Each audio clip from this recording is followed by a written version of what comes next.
Well, welcome back everybody. Today we're going to be exploring a copper mine. Had some gold in it too. It's not a terrible long ways away from our place. Decided to take the UTV out for a ride. The weather's pretty nice. It's, I don't know, 36-ish degrees out today. Brought my trooper along with me. We're going to go look at some rocks around this mine. I don't know a tremendous amount about this mine. I do know they sank a couple shafts. The guy who started it, I think his name was Burkemont. He actually started a little post office in a town here, I think before the actual mine started. Kind of a publicity to get the thing underway. And then it sold to another company and they sank this shaft a little deeper, the one that we're standing by the tailing or the waste rock pile right up here.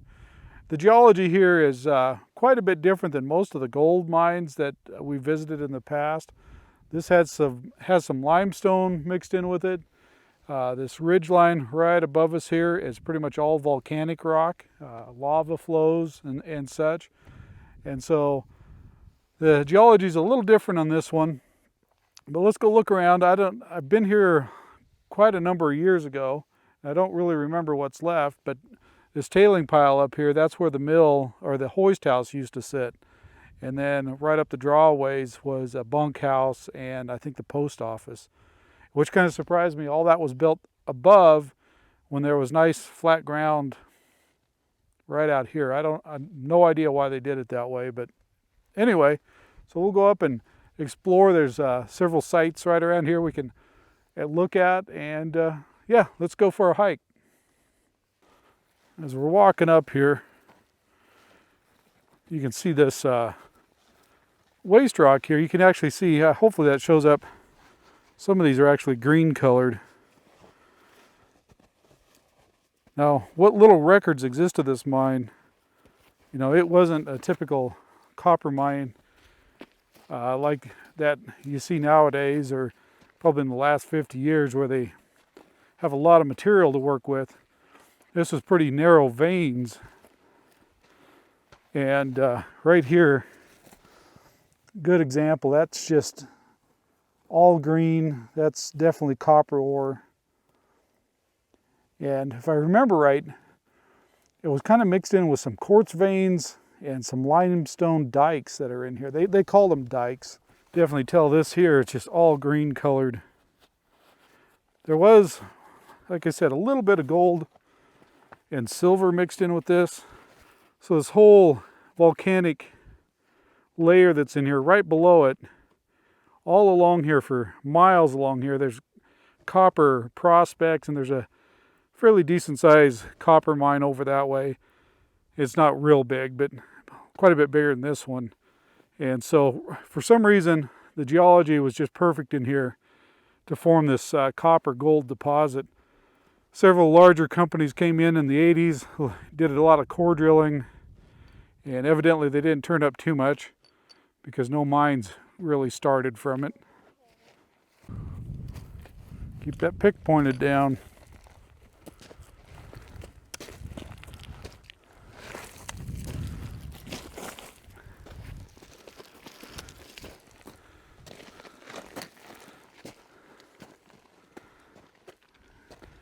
Now we're up here on this waste rock pile.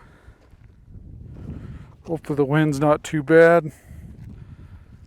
And right up here, see that tree over there? All the bark eaten off of it. That's a porcupine that done that. Probably a porcupine hanging out in there somewhere. Right here would have been the 2-compartment shaft. And conflicting reports. I've got 2 or 3 reports, all say different things.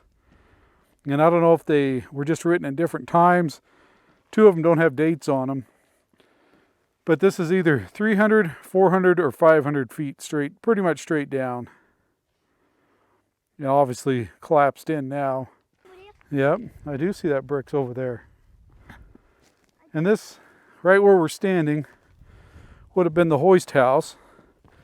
And there's some really cool coins that I found online some time back. I'll try and throw a picture of them that they stamped out from copper, kind of a advertising thing for this mine. I think it was about 1906, that shows this mill, and I think those are pretty cool. I'm going to try and hunt one of those down one of these days and get a hold of one. But yeah, that would have been the hoist house.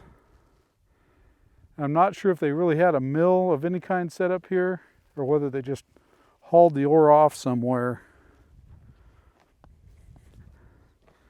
But this waste rock pile, I would say, yeah, 400 or 500 feet down. And I don't know how many crosscuts they did off of that. Like I said, the information on this mine is pretty sparse. But just looking at the rocks, you can tell that there was definitely some copper here.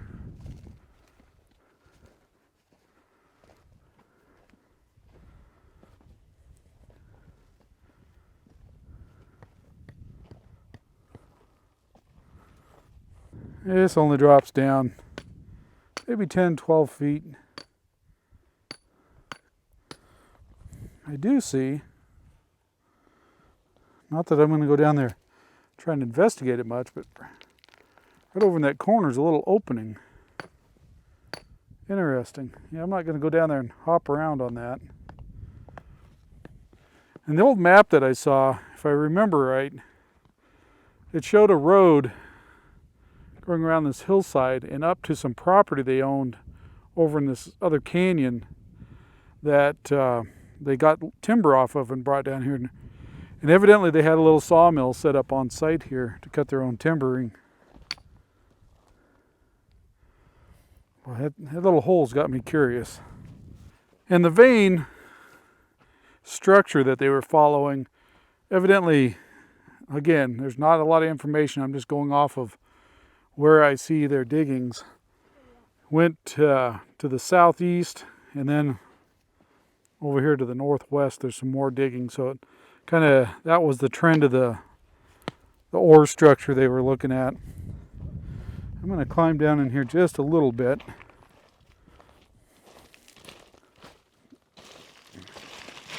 See if I can get a better look at that opening. Only thing is, if it's vertical, there's an opening there, you know it's open below too. So I don't want to get too close to it.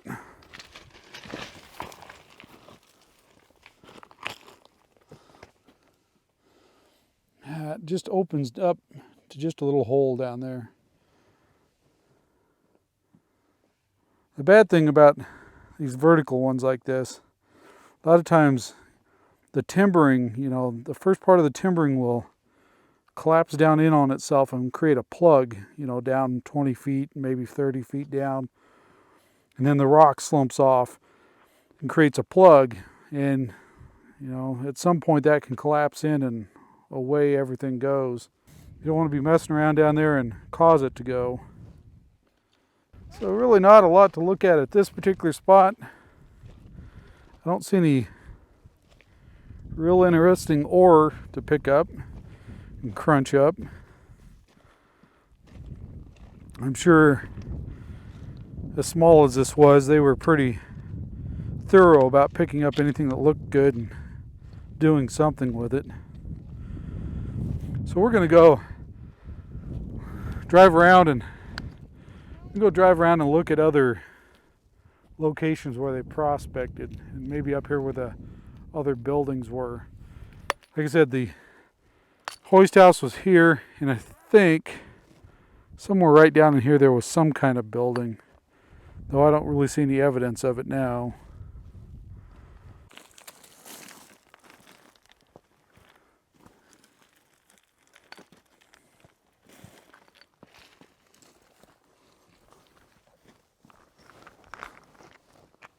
Well, this is a whole mixture of different kinds of rock. Just stumbled across this one. This face of this almost looks like some granodiorite.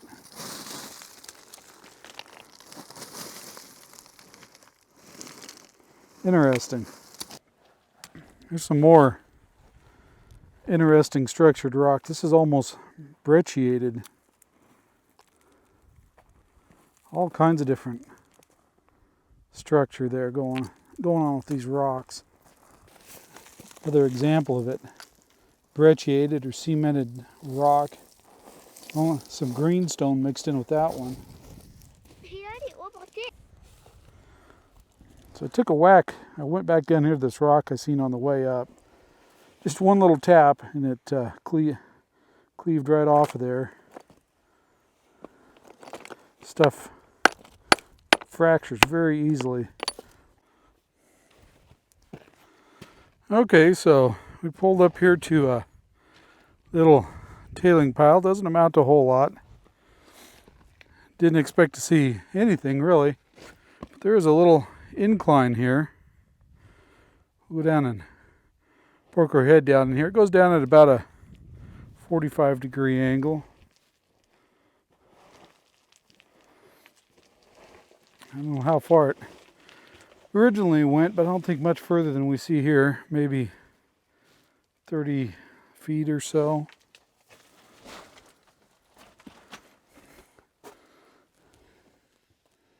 Boy, is it musty smelling down in there. No, it's plugged.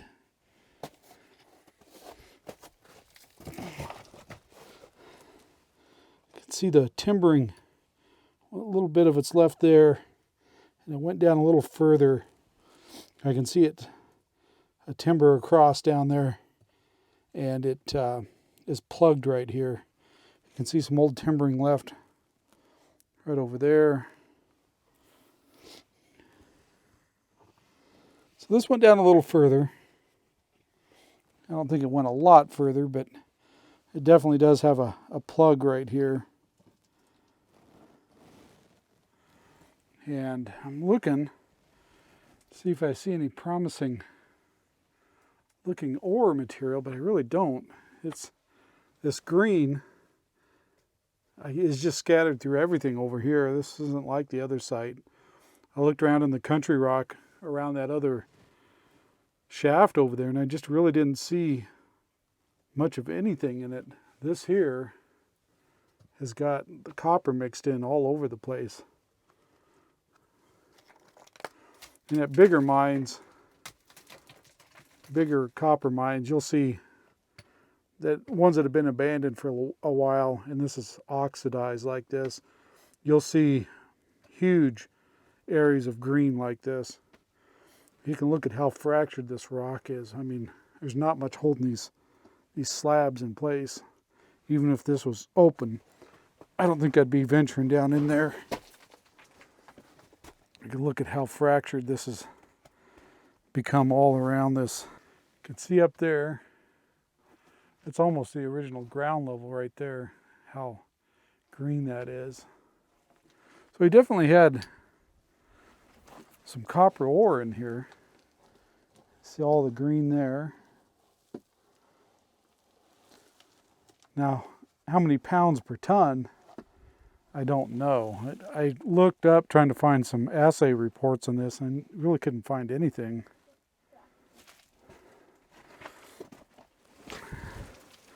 Well, that whole thing right there, it just it's just looking for an excuse to fall. Well, let's go see if we can find something else. Well, it looks like we might have a little something right here. Stay back, buddy, stay back.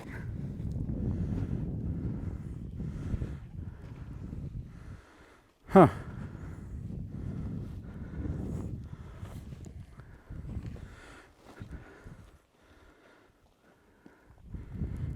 Not a lot of tailings or waste rock, but yeah, they think a short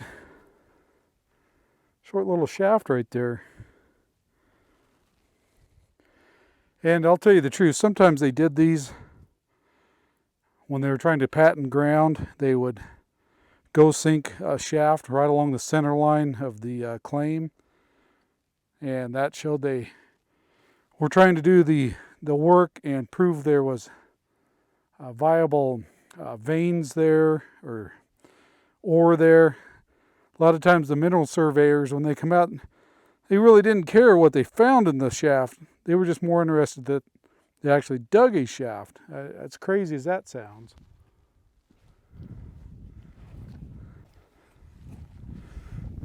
Up ahead here, past that bush, I see another little tailing pile. Right down there is where we just came from. Up here's where we're headed.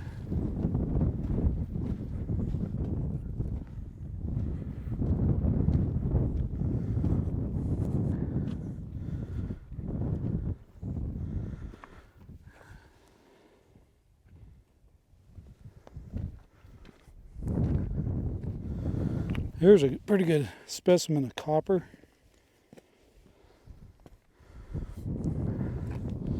Some more right there. Daddy, I could bring it home. Okay. I see some fencing around this, so means it might be open. Stay right with me, buddy.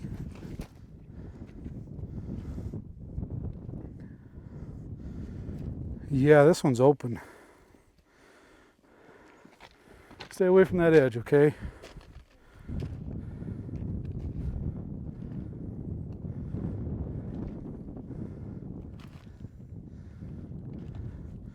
Looks like it's got water down in there.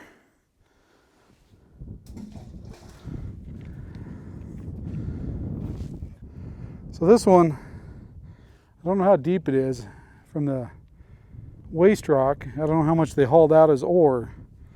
I'm guessing it's probably going to be about 60 to 90 feet. And down there about 35 feet, it's full of water. Yeah, you wouldn't want to come flying up on this when there's snow on the ground and you're out snowmobiling, thinking this makes an awesome jump, and find this on the other side.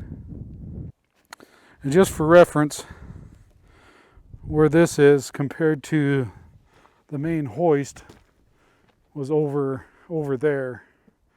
So there was the main hoist, and here's that shaft. I'm seeing a lot more interesting rock over here though.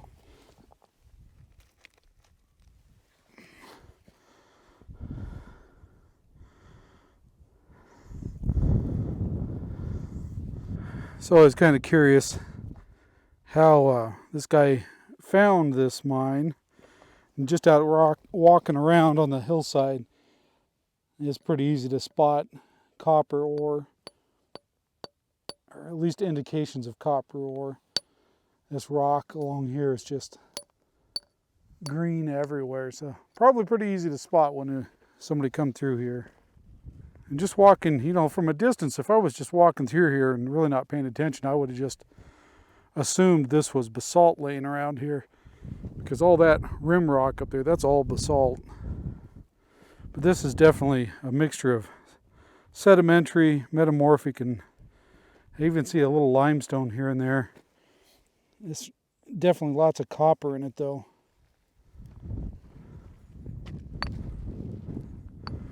So here's that last little pile I could see. And it's just a little prospect hole. Heck, this might have been the first one they dug. Indications of copper on everything with the green. Let's go over and look to the northwest and see what we see.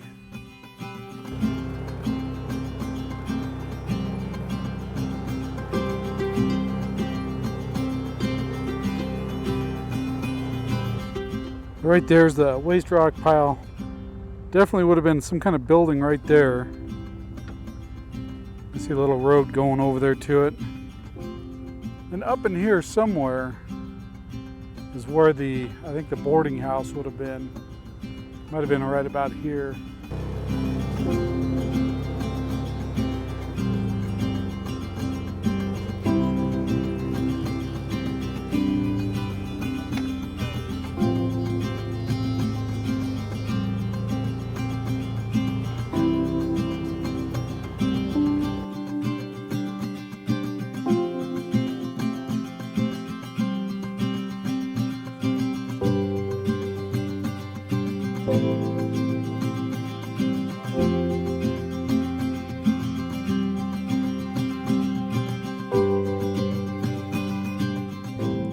Well, thanks for coming with us on this little short adventure we did today.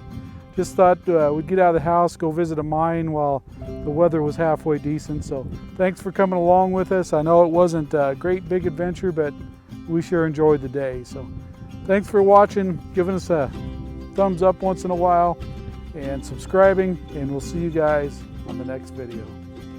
Say bye for me. Bye.